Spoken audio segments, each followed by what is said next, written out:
بۆ ئەوەی قسە لەسەر بە تایبەت لەسەر پرسە ژینگەیەکانی گەشتیاری بکەین لە هەرێمی کوردستان کە ناوچە گەشتیاریەکان دەبێت لە ڕووی ژینگەیەوە بپارێزرێن. من لە نێو ستۆدیۆ میوانێکم لەگەڵایەکە بەڕێز هەژار عەبدوڵڵایە. مامۆستا هەژار بەخێر بی. ئەمڕۆ هاوڵاتیەکی زۆر چوونە بۆ گەشتیاری بۆ ئەوەی گەشت و گوزاری شوێنێکی خۆش هەڵبژێرن و گەشتکەن. بۆ ئەوەی بەرچاوڕوونی دەین بە هاوڵاتیان تا چەند گرنگە ژینگەی ناوچە گەشتیاریەکان بپارێزرێن. دەستان خۆش بێت، سڵاوتان لێبێ، سڵاو لە بینەرانی کورسات نیوز، ئێوارەتان باش. خۆی ناوچە گەشتیاریەکان ئەو شوێنانن کە مرۆڤ وەکو جەنابەت فەرمووت تیانە کۆ ئەبێتەوە، کۆمەڵی خێزان تیا کۆ ئەبێتەوە کە ئەمانە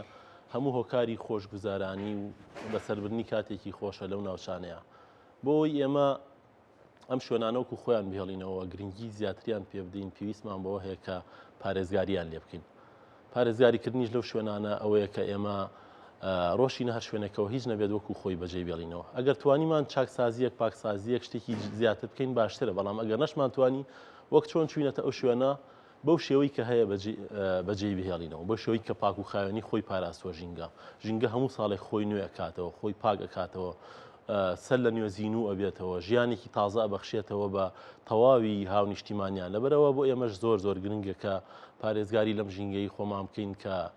ببینە هۆکارێک لە هۆکارەکانی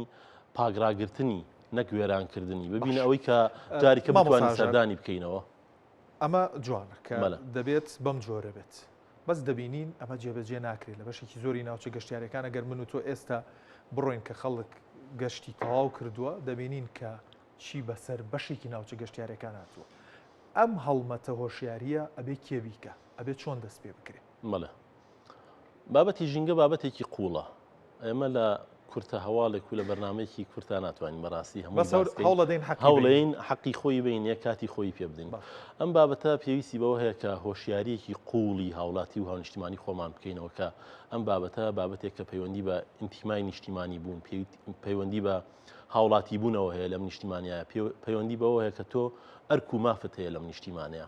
پارێزگاریکردنی ئەو ناوچانەوەکو ئەوە وایە کە تۆ پارێزگاری لە شتێکی خۆت بکەیت. هیچ هەر کاتێک ڕێگەت بە خۆتدا ژووری نووسنەکەت، شوێنی نان خواردنەکەت لە ماڵەوە بە ناخاوێنی بە خراپی بەکارت هێنا، ڕێگەش بە کە ژینگەکەش بە هەماشەوە بە ناخاوێنی بەکار بهێنی. یعنی ئەوەی کە هەیە کارەساتە بەڕاستی خەڵکی خۆمان لایەنی یەکەمە لەم کارەیە کە پێویستە هۆشیاریەکی بەرزی هەبێت. دووەم لایەنیش کە هەمانە برکە لە لایەنی حکومی کە لایەنێکی پەیوەندیدارە بەڕاستی بە پاراستنی ئەو شوێنانە. پێویستمان بەوە هەیە کە ئێمە یاسای جوانی ژینگەیمان هەیە لە کوردستانی خۆمانە کە یاسای ژمارە 8 ساڵی 2010 پەرلەمانی کوردستانە، بەڵام گرنگ لەم یاسایانە ئەوەیە کە جێبەجێیان بکەین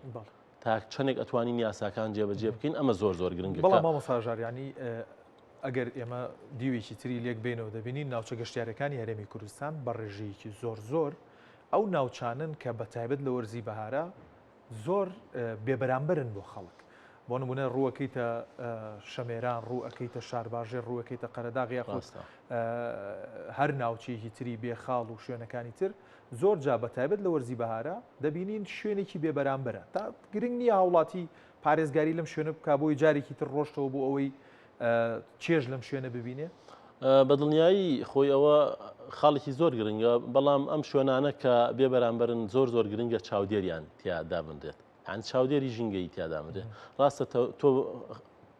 ئەو خزمەت گوزاری کە هەیە لەوێ بەبێ بەرامبەرە خەڵکەکان چێژێکی تایبەت وەرەگرن لە درەخت و سەوزای و ئەو ژینگە جوانی کە خۆی گەورە بۆ ئێمەی خوڵقاندووە کە ئێمە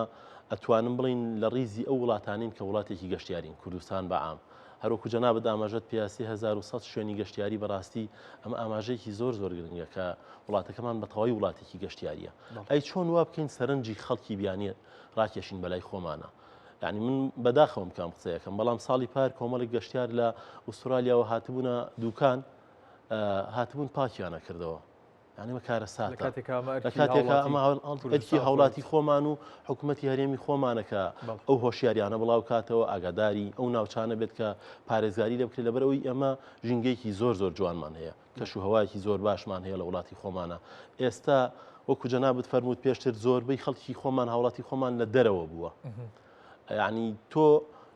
ئەوەنە چێژ لە دەرەوە وەرئەگری لە وەرزەکانی بەهار بیپارێزە. مامۆستا هەژار باسی چاودێرە کرد. بەڵێ تا چەند زانکۆ پەیمانگاکان هێندە دەرچووی گەشت و گوزار و بەشەکانی تایبەت بە گەشت و گوزاریانەیە کە بتوانن وەک چاودێر بێ وەکو کارمەندێک بێ بۆ گەشت و گوزار بە تایبەت لە ڕۆژە قەرەباڵغەکاندا بوونیانە بێ خەڵک هۆشیارکەنەوە تا ڕادەیەک هەڵمەتی پاکردنەوە بکەن تا چەند زانکۆ پەیمانگاکان دەرچووی ئەم جۆرە کەسانی تایە. خۆشبەختانە ئێستا ئێمە ئەتوانین بڵین دەرچووی بەشی گەشت و گوزارمان هەیە هەر لە ئامادەیەوە هەر لە زانکۆ هەر لە پەیمانگاکانەوە دەرچووی بەشی ژینگەمان هەیە کە ئەمانە بەدڵنیایی کاریگەریانە بێت دوجار لەسەر ڕوتی ژینگەیی و ڕوتی گەشت و گوزاری لە ناوچەکانمانە بەڵام ئەمەش پێویستی بە هاوکاری بە یارمەتیدانی زیاتر هەیە. من نازانم ئەگەر نیشتیمانیانی خۆمان پیان ناخۆش نەبێ ئەم قسەی من وەکو شتێک وەرنەگرن پێویستمان بەوە هەیە کە پۆلیسی ژینگەییمان هەبێت چاودێری جدی ژینگەییمان هەبێت هەنی مانای نییە من هێشتا لە جامی ئۆتۆمبیلەکەمەوە شت فڕێمە دەرەوە بەڕاستیمانە پێویستیان بە سزا هەیە. ئەگەر لایەنە هۆشیارەکە ئیشی خۆی نەکردەوە بێت سزا بێ بە دڵنیایی ینی هەتا لە وڵاتانی پێشکەوتو ئێستا و جۆرە سزایەکە هەیە کەسێک بۆ نمونە سەردانی وڵاتانی دەرەوە بکە تۆ ناتوانانی ئەو جگەرەی حتای کێشیت کە فلتەری جگەرە مادەیەکی ئۆرگانیە تێکەڵ بە خاکە بێتەوە هیچ کێشەیەکی یعنی کێشەی ژینگەی هەرەوەی کە سەرەتا دەرەکەوێت دوجار لەگەڵ خاکە تێکەڵە بێت بەڵام پێویستی بەوە هەیە کە پارێزگاری لێ بکرێت لە وڵاتان ئەمەش غەرامەی لەسەر تۆ ناتوانانی حتا فلتەری ئەو جگەری کە بەکاری هەنی چاودێریی ورد لەسەر وردی پێویستە من جاروایە کە خێزانی خۆمانە چین بۆ گەشت بڕوا بکە کە با بڵێ نەگاتە مەغریب و ئەمانەی ئەو شوێنە جێبێڵین کاتێک زەرفێکی خۆڵی ڕەش ئەگرمە دەستمەوە لەگەڵ یەک دوانێ لەوانەی کە لەگەڵمان دەسەکەین بە پاکردنەوەی هەمووی 5 قولێکی پێ ناچێت ڕەحمەتە لێبە کەواتە تۆ زۆرگەش بە خۆشی لێ گوزەراوە چەند ساعتێک لەوێیت بۆ 5 خولەک ئەتوانی شوێنەکە بە پاکی ڕابگری ئەمە گرنگە هاوڵاتی هۆشیاری ئەمە ئەگەر بەراوردی ئەو کاتە بکەی کاتێکی زۆر توانیتە چێژ وەرگری لە ناوچەکە بەڵام کاتێک کەمیە بۆ خاوێن ڕاگررتنی بۆ زانیاری جەنابەت ئەمە کەمترین هۆشیاری ژینگەیە کە ئەمە پاک و خاوێنی ڕاگری زیاترین هۆشیاری ژینگەی ئەوەیە کە ئێمە هەڵچین بەکەمکردنەوەی ئەو مادانی کە بەکاریانێنین بۆ نمونە زۆرترین ڕێژەی پلاستیک کە بەکاری هێنرێ بەداخەوە لە وڵاتی ئەمەیە ئامارێکی زۆر مەترسیدارە حتا ئێستش هەر بەردەوامە بڕواتان هەبێ ئەمە ئەگەر بێت و 5 ساڵی داهاتوو بەم جۆرە بەردەوام بینە بەکارهێنانی ئەم هەموو مادی کە ئێتە وڵاتمانە و داخلی وڵاتی ئەمە بێ هیچ سانسۆر و چاودێریکردنێک کارەسات ڕۆیادەوە پێما بێ ماستەرەکەی تۆ لە ئاوە بەڵێ لە چەند سەرچاوەکانی ئاو پارێزراون لە هەرێمی کوردستانەوە بە دەرفەت یەزانم و پرسیار زۆرم پێخۆش بۆ پرسیارت کرد دەست خۆش بێت بەداخەوە سەرچاوە ئاویەکان یەکێکن لەو شوێنانی کە بەهۆی گەشتیاریەوە یەکێک لە هۆکارەکانی پیسبوونیان هۆکاری گەشتیاریە کە هەر کەسێک ئەڕواتە ئەو ناوچانە بەبێ ئەوەی کە بزانانی ئەو ڕووبارە ئەو ئاوی کە لە بەردەستیایەتی چۆن ئەبێ پارێزگاری لێ بکات ئەم شتەکانی تێفڕێات وازانێ ڕووبارەکە قوتی ئەیاتەوەی تجاریکە نایبینێتەوە هەر ئەوەنە لە بەرچاوی خۆی لاچێت ئیتروازانێ لەوێ چارەسەر ئەبێت بەداخەوە یەکێک لە هۆکارەکانی پیسبوونی ئاو لە وڵاتی خۆمانە بریتە لە ئەوەی کە گەشتیارەکانمان بە شێوازێکی ناتەندروست مامەڵاکەن لەگەڵ ئەو شوێنانی کە سەردانیەکەن و یەکێک لە هۆکارەکانی پیسبوونی ئاوی وڵاتی ئێمە ئەوەیە کە سەرچاوە ئاوەڕۆکانمان تێکەڵ بە ئاوەکان ئەبن بەداخەوە ئاوی ڕووبارەکان کە ئەمەش پێویستی بە چارەسەرکردنی جددی هەیە بۆ نمونە ئاوی تانجەڕۆ تێکەڵ بە ئاوی ڕووباری دەربەنی خان سەدی دەربەنی خانە بێت و ڕووباری سیروانە بێت کە ئەمە کارەساتێکی گەورەی ژینگەی لەو ناوچەی ڕوویاوە تا ئێستش خەڵکی ئەو ناوچەیە ناتوانن ئاوی سەرزەوی وەکو پێویست بەکار بهێنن پشتیان بە ئاوی ژێرزەوی بەستەوە بۆ خواردنەوە ئەمانە کارەساتن لەبەر ئەوە سەرچاوە ئاوەکانی ژێکێکن لەو سەرچاوانی کە بە هۆکاری گەشتیاری بە هەر هۆکارێکی کە ئێمە بە چالاکی مرۆڤ بە چالاکی مرۆیی کە کاریگەریکی خراپمان لەسەر سەرچاوەکان هەبووە. مامۆستا هەژار سەبارەت بە ئەوەی کە لە ڕووی ژینگەیەوە هەرێمی کوردستانە بینین ژینگەیەکی جوان و ڕازاوە و خۆشی هەیە تا چەندەم ژینگە جوانە ئەتوانێت بێتە سەرچاوەیەکی داهات